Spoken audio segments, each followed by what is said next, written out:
നമസ്കാരം. കണ്ണൂരിൽ 2 സദാചാര ഗുണ്ടകൾ അറസ്റ്റിൽ. വയനാട് പാസ്റ്ററിന്റെ കാറിന് സാമൂഹ്യ വിരുദ്ധർ തീയിട്ടു. പശുക്കടത്തിന്റെ പേരിൽ വീണ്ടും സംഘപരിവാർ കൊലപാതകം. മാർപ്പാപ്പയെ വധിക്കാൻ ശ്രമിച്ചെന്ന് 17-കാരന്റെ കുറ്റസമ്മതം. ഫോൺ വിളി വിവാദ കേസിൽ 5 മാധ്യമപ്രവർത്തകർ റിമാൻഡിൽ. ജിഷ്ണു പ്രണോയുടെ മരണത്തിൽ സഞ്ജിത് വിശ്വനാഥൻ അറസ്റ്റിൽ. സമരം ചെയ്യാനെത്തിയ ജിഷ്ണുവിന്റെ അമ്മയെ പോലീസ് തടഞ്ഞതും കേരളം കണ്ട വാർത്ത. കാണാം. ക്രൈംബ്രാഞ്ച് ആരംഭിക്കുന്നു. ഗുണ്ട ആക്രമണത്തിൽ പങ്കെടുത്ത 2 പേർ അറസ്റ്റിൽ. കണ്ണൂർ തളിപ്പറമ്പിലെ താഹ, മജീദ് എന്നിവരാണ് പിടിയിലായത്. സഹപാഠിയായ വിദ്യാർത്ഥിനിയോട് സംസാരിച്ചതിന്റെ പേരിൽ യുവാവിനെ മർദ്ദിച്ചതിനാണ് അറസ്റ്റ്. സർ സെയ്ദ് കോളേജ് വിദ്യാർത്ഥി ലാൽജിത്തിനാണ് മർദ്ദനമേറ്റത്. റിപ്പോർട്ടിലേക്ക്. തളിപ്പറമ്പ് സർ സെയ്ദ് കോളേജിലെ 1ാം വർഷ ബിരുദ വിദ്യാർത്ഥികളായ സഹപാഠികൾ കോളേജിന് സമീപത്തുള്ള ബസ് കാത്തിരിപ്പ് കേന്ദ്രത്തിൽ സംസാരിച്ചു നിൽക്കുമ്പോഴാണ് 4-അംഗ സംഘം അവിടെയെത്തി സദാചാര ഗുണ്ടാക്രമണം നടത്തിയത്. അന്യമതക്കാരിയായ സഹപാഠിയോട് എന്തിനാണ് സംസാരിച്ചതെന്ന് ചോദിച്ചാണ് ബിരുദ വിദ്യാർത്ഥി ലാൽജിത്തിനെ സംഘം മർദ്ദിച്ചത്. പെൺകുട്ടിയോട് ഫോൺ നമ്പർ ചോദിച്ചതായും ആക്രമികൾ ആരോപിച്ചു. പെൺകുട്ടി ഇത് നിഷേധിച്ചിട്ടും മർദ്ദനം തുടർന്നു. പിന്നീട് ലാൽജിത്തിനെ കാറിൽ ബലമായി കയറ്റിക്കൊണ്ടുപോയി. കാറിലും മർദ്ദനം തുടർന്നതായി ലാൽജിത്ത് പറഞ്ഞു. വേക്ക് 2 പേരാൾ ഫ്രണ്ട് ഉണ്ടായിരുന്നു. അവർ തല്ലാൻ തുടങ്ങിയാണ്. തല്ലി എന്നിട്ട് അവിടെ ഗ്രൗണ്ടിൽ കൊണ്ടിട്ട് അവിടെ എന്നോട് ചോദിച്ചു എന്താ ബന്ധം എന്നെല്ലാം ചോദിച്ചു തല്ലി. അവർ ഞാൻ പറഞ്ഞു ഒന്നും ഒരു ബന്ധമില്ല. ഞാൻ ബന്ധമില്ല എന്ന് പറയുന്നവർ അത് തല്ലിക്കൊണ്ടിരുന്നു. ഈ 2 കാലിൽ പോകുന്ന തന്നെ ഭാഗ്യത്തില്ല. ഇതുവരെ ഇങ്ങനെ 2 കാലിൽ പോയിട്ടില്ല.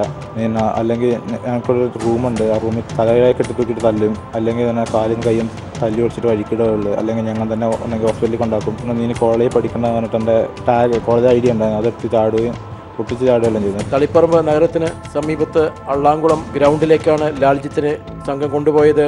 അവിടെയും മർദ്ദനം തുടർന്നു. ഈ പ്രദേശത്ത് താമസിക്കുന്ന യുവാവിന്റെ നാട്ടുകാരൻ ഇടപെട്ടതിനെ തുടർന്നാണ് മർദ്ദനം അവസാനിപ്പിച്ചത്.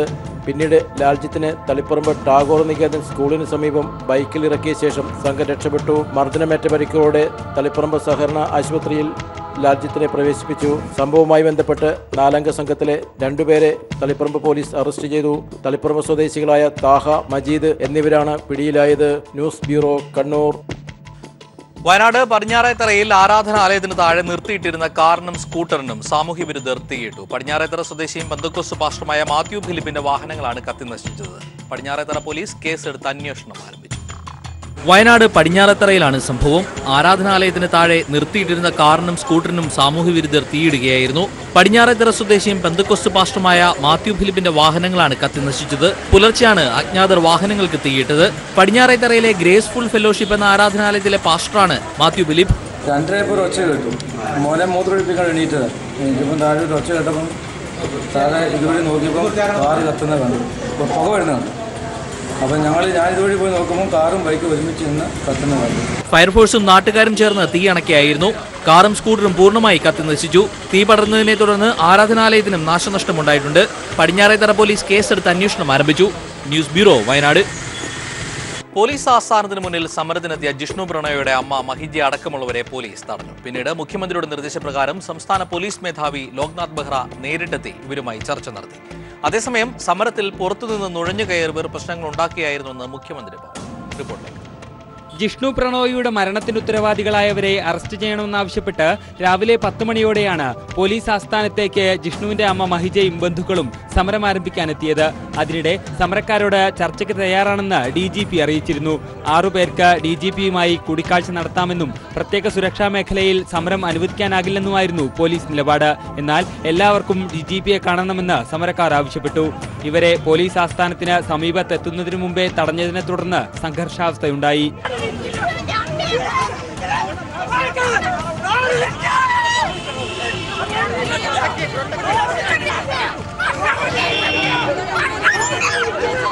പോലീസ് നടപടിയിൽ പരിക്കേറ്റെന്ന പരാതിയെ തുടർന്ന് മഹിജയടക്കമുള്ള സമരക്കാരെ സംഭവസ്ഥലത്തു നിന്നും പോലീസ് പേരൂർക്കട ജില്ലാ ആശുപത്രിയിലേക്കാണ് മാറ്റിയത്.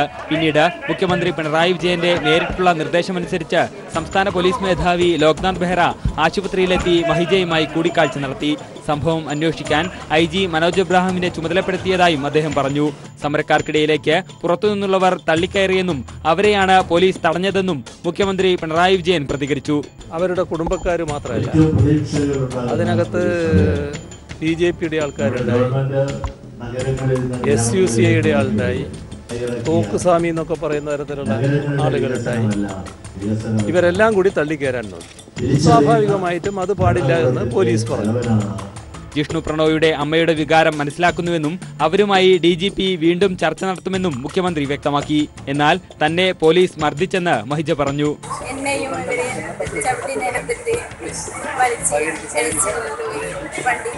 ആശുപത്രിയിൽ നിന്നിറങ്ങിയാൽ സമരം തുടരുമെന്നും അവർ വ്യക്തമാക്കി. News bureau, Thiruvananthapuram. പോലീസ് ആസ്ഥാനത്തുണ്ടായ സമരത്തിനിടയിലേക്ക് പുറത്തുനിന്നുള്ളവർ നുഴഞ്ഞുകയറിയെന്ന് ജിഷ്ണുവിന്റെ അമ്മാവൻ ശ്രീജിത്ത്. സമരത്തിൽ ബാഹ്യ ഇടപെടലുകൾ ഉണ്ടായിട്ടുണ്ടെന്ന് മുഖ്യമന്ത്രിയും DGPയും വ്യക്തമാക്കുന്നു. സംഭവത്തിൽ SUCI നേതാവ് ഷാജിർ ഖാൻ അടക്കമുള്ള 4 പേർക്കെതിരെ പോലീസ് കേസെടുത്തു. പോലീസ് ആസ്ഥാനത്ത് സമരം ചെയ്യാനെത്തിയവർക്കിടയിൽ പുറത്തുനിന്നുള്ളവർ നുഴഞ്ഞുകയറിയെന്ന ആരോപണം ജിഷ്ണുവിന്റെ ബന്ധുക്കൾ സ്ഥിരീകരിക്കുന്നു. KM ഷാജഹാനും തോക്കുസ്വാമി എന്നറിയപ്പെടുന്ന ഹിമേൽ ഭദ്രാനന്ദയും അടക്കമുള്ളവരാണ് നുഴഞ്ഞുകയറിയതെന്ന് ജിഷ്ണുവിന്റെ അമ്മാവൻ ശ്രീജിത്ത് പറഞ്ഞു. ഒരു കൊടിയില്ല, ഒരു മുദ്രാവാക്യമില്ല, ഒരു രാഷ്ട്രീയ പാർട്ടിയുടെ പിന്തുണയില്ല. ഞങ്ങൾക്ക് നീതിക്ക് വേണ്ടിയിട്ട് ജിഷ്ണുവിന്റെ കുടുംബം നടത്തിയ സമരമാണ്. രാഷ്ട്രീയ ലക്ഷ്യത്തോടെയല്ല തങ്ങൾ സമരം നടത്തുന്നതെന്നും എന്നാൽ സമരത്തെ രാഷ്ട്രീയ മുതലെടുപ്പിന് ഉപയോഗിക്കാൻ ചിലർ ശ്രമിക്കുന്നതായും ശ്രീജിത്ത് ആരോപിച്ചു. അതേസമയം സമരത്തിനിടെ ക്രമസമാധാന പ്രശ്നങ്ങൾ ഉണ്ടാക്കാൻ ശ്രമിച്ച SUCI നേതാക്കളായ ഷാജിർ ഖാൻ, മിനി, KM ഷാജഹാൻ, ശ്രീകുമാർ എന്നിവർക്കെതിരെ പോലീസ് കേസെടുത്തു. ജിഷ്ണുവിന്റെ ബന്ധുക്കൾക്കെതിരെ കേസില്ല. സമരത്തിൽ ബാഹ്യ ഇടപെടലുകൾ ഉണ്ടായിട്ടുണ്ടെന്ന് DGP ലോക്നാഥ് ബെഹ്റയും നേരത്തെ വ്യക്തമാക്കിയിരുന്നു. പുറത്തുനിന്ന് വന്നവരാണ് പ്രശ്നങ്ങൾ ഉണ്ടാക്കിയതെന്നും ദൃശ്യങ്ങളടക്കം പരിശോധിച്ച് ഇക്കാര്യം ഉറപ്പുവരുത്തുമെന്നും DGP അറിയിച്ചിരുന്നു. കുറെ ആൾക്കാർ പുറത്തുള്ള ആൾക്കാർ വന്നിട്ട് ഇതാണ് ഈ പ്രശ്നങ്ങൾ ഉണ്ടാക്കിയ. പിന്നീട് മുഖ്യമന്ത്രി പിണറായി വിജയനും ഇക്കാര്യം വ്യക്തമാക്കിയിരുന്നു. അതേസമയം പോലീസ് നടപടിയിൽ പ്രതിഷേധിച്ച് സംസ്ഥാനത്ത് നാളെ ഹർത്താൽ ആചരിക്കാൻ UDFും BJPയും ആഹ്വാനം ചെയ്തു. ഉപതെരഞ്ഞെടുപ്പായതിനാൽ മലപ്പുറം ജില്ലയെ ഹർത്താലിൽ നിന്ന് ഒഴിവാക്കിയിട്ടുണ്ട്. News bureau, Thiruvananthapuram. ജിഷ്ണു പ്രണോയുടെ മരണവുമായി ബന്ധപ്പെട്ട കേസിലെ 2ാം പ്രതി സഞ്ജിത് വിശ്വനാഥിനെ പോലീസ് അറസ്റ്റ് ചെയ്തു. കേസിലെ അന്വേഷണ ഉദ്യോഗസ്ഥനായ ഇരിങ്ങാലക്കുട ASP കിരൺ നാരായണന്റെ നേതൃത്വത്തിൽ സഞ്ജിത്തിനെ ചോദ്യം ചെയ്യുകയാണ്. ഹൈക്കോടതി മുൻകൂർ ജാമ്യം അനുവദിച്ചതിനാൽ ഇയാളെ ചോദ്യം ചെയ്ത ശേഷം വിട്ടയക്കും. പാമ്പാടി നെഹ്റു കോളേജിലെ എഞ്ചിനീയറിംഗ് വിദ്യാർത്ഥിയായിരുന്ന ജിഷ്ണു പ്രണോയുടെ മരണവുമായി ബന്ധപ്പെട്ട കേസിൽ 2ാം പ്രതിയാണ് നെഹ്റു കോളേജ് മുൻ PRO സഞ്ജിത്ത് വിശ്വനാഥൻ. മുൻമന്ത്രി KP വിശ്വനാഥന്റെ മകനായ സഞ്ജിത്തിന്റെ ഒഫീഷ്യൽ ക്യാബിനാണ് കോളേജിലെ ഇടിമുറിയായി പ്രവർത്തിച്ചിരുന്നത്. ഇവിടെ എത്തിച്ചാണ് ജിഷ്ണുവിനെ ശാരീരികമായും മാനസികവുമായി പീഡിപ്പിച്ചതെന്ന് അന്വേഷണത്തിൽ വ്യക്തമായിരുന്നു. അതോടൊപ്പം കോളേജ് ചെയർമാൻ കൃഷ്ണദാസിന്റെ നിർദ്ദേശപ്രകാരം ജിഷ്ണുവിനെതിരെ നീക്കങ്ങൾ നടത്തുകയും സംഭവശേഷം തെളിവ് നശിപ്പിക്കാൻ സഞ്ജിത്ത് നേതൃത്വം നൽകിയെന്നും കണ്ടെത്തി. ജിഷ്ണുവിന്റെ മരണം നടന്ന 3 മാസം തികയുമ്പോഴാണ് അന്വേഷണ സംഘം 2ാം പ്രതിയെ അറസ്റ്റ് ചെയ്തത്. അന്വേഷണ ഉദ്യോഗസ്ഥയായ ഇരിങ്ങാലക്കുട ASP കിരൺ നാരായണന്റെ നേതൃത്വത്തിൽ ഇയാളെ ചോദ്യം ചെയ്തു. ആത്മഹത്യാ പ്രേരണ, ഗൂഢാലോചന, തെളിവ് നശിപ്പിക്കൽ തുടങ്ങി 8 വകുപ്പുകളാണ് 2ാം പ്രതിക്കെതിരെ ചുമത്തിയിരിക്കുന്നത്. ഹൈക്കോടതിയിൽ നിന്ന് മുൻകൂർ ജാമ്യം ലഭിച്ചതിനാൽ ചോദ്യം ചെയ്യൽ മാത്രമാണ് പോലീസ് നടപടി. News bureau, Thrissur. മുൻമന്ത്രി AK ശശീന്ദ്രന്റെ രാജിക്കിടയാക്കിയ ഹണി ട്രാപ്പ് വിവാദത്തിൽ സ്വകാര്യ ചാനലിലെ 5 പേരെ കോടതി റിമാൻഡ് ചെയ്തു. മംഗളം CEO അജിത്, വാർത്ത തയ്യാറാക്കുന്നതിന് മേൽനോട്ടം വഹിച്ച K ജയചന്ദ്രൻ എന്നിവരെ 1 ദിവസത്തേക്കാണ് റിമാൻഡ് ചെയ്തത്. കോർഡിനേറ്റിംഗ് എഡിറ്റർമാരായ MB സന്തോഷ്, ന്യൂസ് എഡിറ്റർമാരായ SV പ്രദീപ്, ഫിറോസ് സാലി മുഹമ്മദ് എന്നിവരെ 14 ദിവസത്തേക്കും റിമാൻഡ് ചെയ്തു. ഇവരെ വ്യാഴാഴ്ച ഹാജരാക്കണമെന്നും കോടതി പോലീസിനോട് ആവശ്യപ്പെട്ടിട്ടുണ്ട്.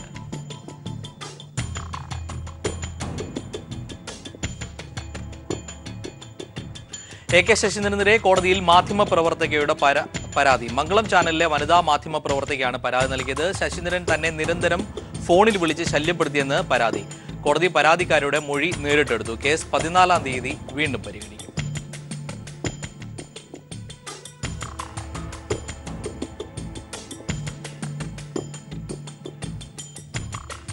കാസർകോട്ടെ സംഘർഷ സാഹചര്യങ്ങൾ ഒഴിവാക്കുന്നതിനും ജനമൈത്രി മെച്ചപ്പെടുത്തുന്നതിനും പോലീസ് ശക്തമായ നടപടികളിലേക്ക്.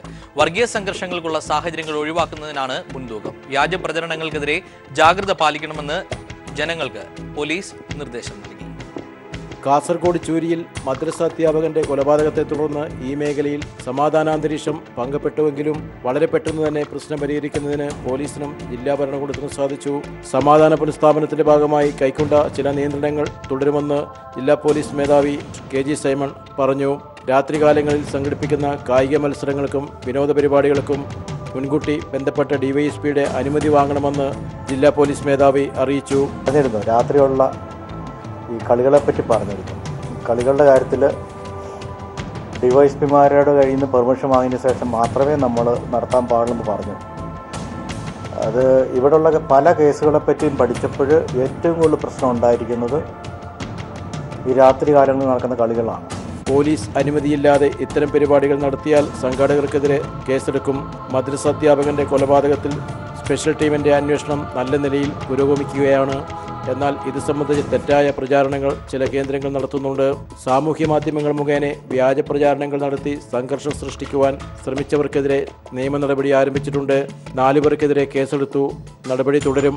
ഇത്തരം പ്രവർത്തനങ്ങളിൽ നിന്നും ബന്ധപ്പെട്ടവർ പിന്തിരിയണമെന്ന് ജില്ലാ പോലീസ് മേധാവി അഭ്യർത്ഥിച്ചു. അപ്പോൾ അത് കൃത്യമായ രീതിയിലുള്ള ഇൻഡിപെൻഡൻ്റ് ആയിട്ട് ഇൻവെസ്റ്റിഗേഷൻ നടന്നുകൊണ്ടിരിക്കുന്നു. അപ്പോൾ അതിനെപ്പറ്റി തെറ്റിദ്ധാരണപരമായിട്ടുള്ള ഒരു കാര്യങ്ങൾ ആർക്കൊന്നും ഉണ്ടാകാൻ പാടില്ല. കാരണം എന്താണെങ്കിലും അവരോട് ബന്ധപ്പെടുക, അല്ലെങ്കിൽ എങ്ങനെയും നോക്കുക. ധാരാളം കാര്യങ്ങൾ ഇതിനകത്തുണ്ട്. നിയമം എന്ന് പറയുമ്പോഴത്തേക്ക് ഈവൻ ചാർജ് ചെയ്താൽ പോലും അതിനകത്ത് ഇപ്പോൾ അറിയാലോ, പല കേസുകളും റീഇൻവെസ്റ്റിഗേഷൻ നടത്തുന്നു, മറ്റു റീഇൻവെസ്റ്റിഗേഷനിലെ പല കാര്യങ്ങൾ ചെയ്യുന്നറിയാം. പക്ഷെ ഇതങ്ങനെയൊന്നും വരത്തില്ല. ഇതിപ്പം ഒരു 2-3 സ്ക്രൂട്ടണി ഇല്ലാതെയൊന്നും ഈ കേസുകളൊന്നും ചാർജ് ചെയ്യത്തില്ല. 2-3 ലെവലിൽ, പ്രത്യേകിച്ച് ഇപ്പം IG-യുടെ ഡയറക്റ്റ് സൂപ്പർവിഷനാണ് കേസ് അന്വേഷണം നടക്കുന്നത്. ക്ലബ്ബുകൾ, റെസിഡൻഷ്യൽ അസോസിയേഷനുകൾ എന്നിവയുടെ സഹകരണത്തോടെ ജനമൈത്രി പോലീസ് സൗഹൃദ കൂട്ടായ്മ സംഘടിപ്പിക്കുമെന്നും ജില്ലാ പോലീസ് മേധാവി KG സൈമൺ പറഞ്ഞു. News bureau, Kasaragod.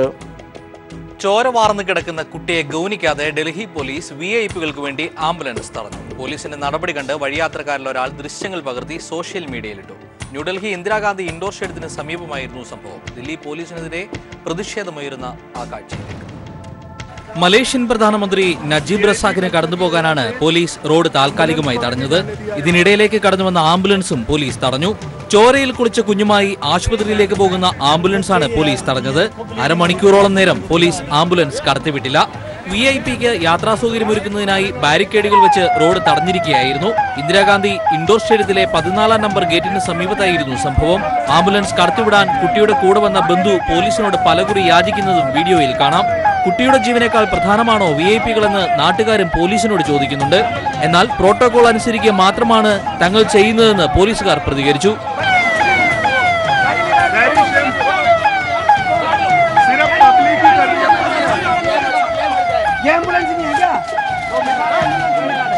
गाड़ी निकाल दो यार, गाड़ी लेके जाओ यार।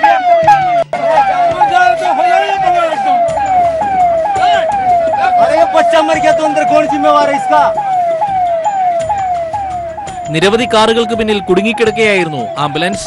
പോലീസിന്റെ നടപടി കണ്ട് വഴിയാത്രക്കാരിൽ ഒരാളാണ് ലൈവ് സ്ട്രീമിൽ ദൃശ്യങ്ങൾ പകർത്തി പോലീസിനെതിരെ പ്രതിഷേധമുണ്ടായി. എന്നാൽ VIP കടന്നുപോയതിനു ശേഷം പോലീസ് ട്രാഫിക് തടസ്സം ഒഴിവാക്കാനായി ആംബുലൻസിന് എസ്കോർട്ട് പോയെന്നും റിപ്പോർട്ടുകളുണ്ട്. ഏപ്രിൽ 1-ന് പോസ്റ്റ് ചെയ്ത 2 മിനിറ്റ് ദൈർഘ്യമുള്ള വീഡിയോ ഇതിനകം 5.5 ലക്ഷത്തിലധികം ആളുകളാണ് കണ്ടത്. News desk. രാജസ്ഥാനിൽ പശുക്കളെ കടത്തിയെന്നാരോപിച്ച് സംഘപരിവാറുകാർ മധ്യവയസ്കനെ കൊലപ്പെടുത്തി. 55-കാരനെ 5 പേർ ചേർന്ന് മർദ്ദിക്കുന്ന ദൃശ്യങ്ങൾ പുറത്തായി. കാഴ്ചയിലേക്ക്.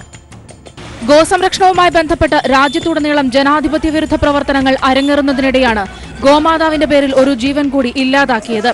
രാജസ്ഥാനിലെ അൽവാറിൽ പശുക്കള്ളക്കടത്ത് ആരോപിച്ച് സംഘപരിവാർ സംഘം മുസ്ലിം യുവാവിനെ നടു റോഡിലിട്ട് തല്ലിച്ചതയ്ക്കുകയായിരുന്നു. ഹരിയാന സ്വദേശി പെഹലുഖാനാണ് മരിച്ചത്. പശുക്കളെ കടത്തുന്നതിനിടെ പെഹലുഖാൻ ഉൾപ്പെടെ 15-അംഗ സംഘത്തെ 2 ദിവസം മുൻപാണ് ഗോസംരക്ഷണ സംഘം ആക്രമിച്ചത്. സംഭവത്തിൽ 6 പേർക്കെതിരെ കൊലക്കുറ്റത്തിന് കേസെടുത്തതായി പോലീസ് അറിയിച്ചു. ഹരിയാനയിലെ നുഹ്ജില സ്വദേശികളായ 15 പേർക്ക് നേരെയാണ് ഗോസംരക്ഷണ സംഘം ആക്രമണം നടത്തിയത്. അൽവാർ ദേശീയപാതയിൽ പശുക്കളുമായി പോകുകയായിരുന്ന വാഹനങ്ങൾ തടഞ്ഞു നിർത്തിയായിരുന്നു ആക്രമണം. സംഭവത്തിന്റെ ദൃശ്യങ്ങൾ ഇപ്പോൾ സോഷ്യൽ മീഡിയയിൽ പ്രചരിക്കുകയാണ്. നാട്ടുകാർ നോക്കി നിൽക്കുകയായിരുന്നു ഇവരെ തല്ലിച്ചതച്ചത്.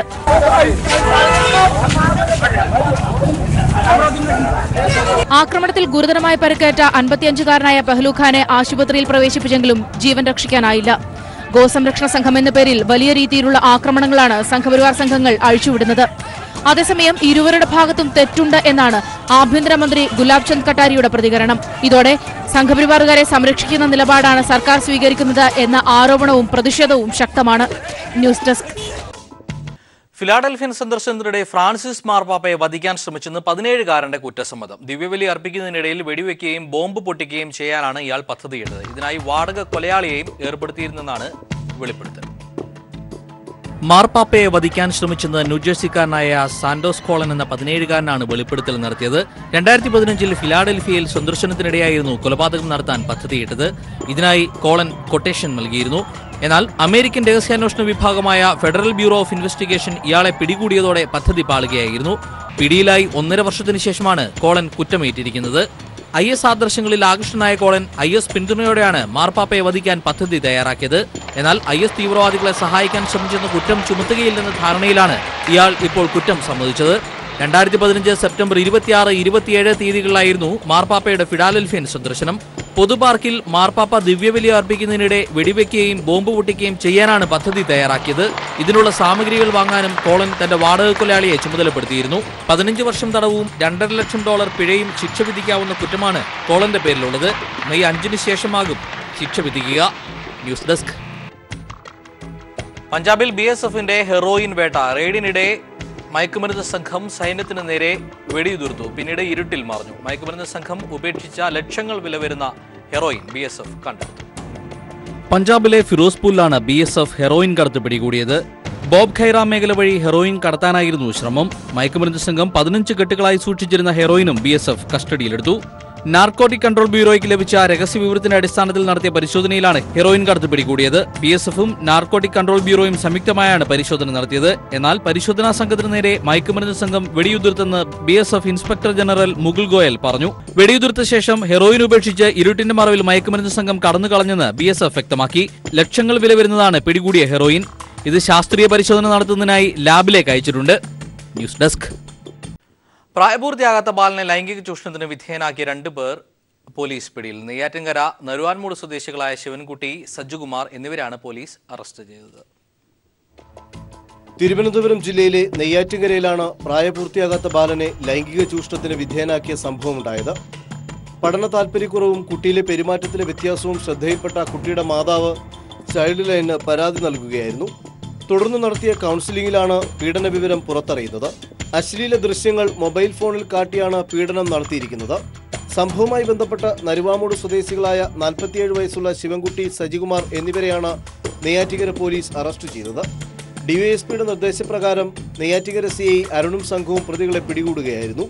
പിന്നീട് നെയ്യാറ്റിൻകര കോടതിയിൽ ഹാജരാക്കിയ പ്രതികളെ കോടതി റിമാൻഡ് ചെയ്തു. Sunil Arimanur, news bureau, Thiruvananthapuram. വിവരാവകാശ നിയമത്തിൽ കേന്ദ്ര സർക്കാർ നിർദ്ദേശിച്ച പുതിയ നിയമ ഭേദഗതി വിവാദത്തിൽ ചോദ്യകർത്താവ് മരിച്ചാൽ വിവരാവകാശ പ്രകാരമുള്ള ചോദ്യത്തിന് ഉത്തരം നൽകേണ്ട നിയമ ഭേദഗതി പേഴ്സണൽ മന്ത്രാലയത്തിന്റെ വെബ്സൈറ്റിൽ പ്രസിദ്ധീകരിച്ചു. ജീവൻ അപകടത്തിലാക്കുന്നതാണ് പുതിയ ചട്ടമെന്ന് വിവരാവകാശ പ്രവർത്തകർ പറയുന്നു. RTI നിയമത്തിൽ സുപ്രധാനമായ ഭേദഗതി കേന്ദ്ര സർക്കാർ നിർദ്ദേശിച്ചു. വിവരാവകാശ നിയമപ്രകാരമുള്ള ചോദ്യത്തിന് 30 ദിവസത്തിനുള്ളിൽ മറുപടി നൽകണമെന്നാണ് ചട്ടം. എന്നാൽ ഈ 30 ദിവസത്തിനുള്ളിൽ ചോദ്യകർത്താവ് മരിച്ചാൽ മറുപടി നൽകേണ്ടതില്ലെന്നാണ് പുതിയ നിയമ ഭേദഗതി. കഴിഞ്ഞ 30-ാം തീയതി പേഴ്സണൽ മന്ത്രാലയത്തിന്റെ വെബ്സൈറ്റിൽ പുതിയ നിയമ ഭേദഗതി പ്രസിദ്ധീകരിച്ചു. പൊതുജനങ്ങൾക്കും അഭിപ്രായം അറിയിക്കാം. ജീവൻ തന്നെ അപകടത്തിലാക്കും ഭേദഗതിയെന്നാണ് വിവരാവകാശ പ്രവർത്തകർ ചൂണ്ടിക്കാണിക്കുന്നത്. അഴിമതി, നിയമവിരുദ്ധ പ്രവർത്തനങ്ങൾ തുടങ്ങി വിവിധ വിഷയങ്ങളിൽ വിവരാവകാശ നിയമം സുപ്രധാനമായിരുന്നു. വിവരാവകാശ പ്രവർത്തകരാകട്ടെ പല ഭാഗങ്ങളിലും ആക്രമിക്കപ്പെട്ടു. 2017 കണക്ക് പ്രകാരം മാത്രം രാജ്യത്തുടനീളം വിവരാവകാശ പ്രവർത്തകർ ആക്രമിക്കപ്പെട്ട 375 കേസുകൾ രജിസ്റ്റർ ചെയ്തിട്ടുണ്ട്. ഇതിൽ 56 കേസുകളിൽ RTI നിയമപ്രകാരം ചോദ്യം ചെയ്തതിന് ചോദ്യകർത്താവ് കൊല്ലപ്പെട്ടു. 157 കേസുകളിൽ ശാരീരിക പീഡനവും 160-ലേറെ കേസുകളിൽ വിവരാവകാശ പ്രവർത്തകൻ കടുത്ത ഭീഷണിയും നേരിടേണ്ടി വന്നു. ഈ പശ്ചാത്തലത്തിൽ പുതിയ നിയമ ഭേദഗതി ഭയപ്പെടുത്തുന്നതെന്നാണ് വിവരാവകാശ പ്രവർത്തകരുടെ നിലപാട്. വിവരാവകാശ നിയമത്തിൽ വെള്ളം ചേർക്കുന്നതിന് തുല്യമാകും പുതിയ ഭേദഗതി. പൊതുപരിശോധനകൾ ഭയപ്പെടുന്നതുകൊണ്ടാണ് കേന്ദ്ര സർക്കാർ ഇത്തരം നടപടികൾ സ്വീകരിക്കുന്നതെന്നാണ് പ്രതിപക്ഷ ആരോപണം. ദില്ലിയിൽ നിന്നും ക്യാമറാമാൻ ഗോപി കടവല്ലൂരിനൊപ്പം സന്തോഷ് സർലിംഗ്. SBT ഉൾപ്പെടെയുള്ള അസോസിയേറ്റ് ബാങ്കുകൾ SBI ലയിച്ചതോടെ നിരവധി താൽക്കാലിക ജീവനക്കാർക്കാണ് തൊഴിൽ നഷ്ടമായത്. കൂട്ടപ്പിരിച്ചുവിടലിനെതിരെ സമരത്തിനൊരുങ്ങിയാണ് കൊച്ചിയിലെ തൊഴിലാളികൾ. തൊഴിലാളികൾക്ക് പിന്തുണയുമായി ബെഫി അടക്കമുള്ള സംഘടനകളും രംഗത്തെത്തിയിട്ടുണ്ട്. ഒരു റിപ്പോർട്ടുമായി ഇന്നിവിടെ പറയുന്നു. നമസ്കാരം.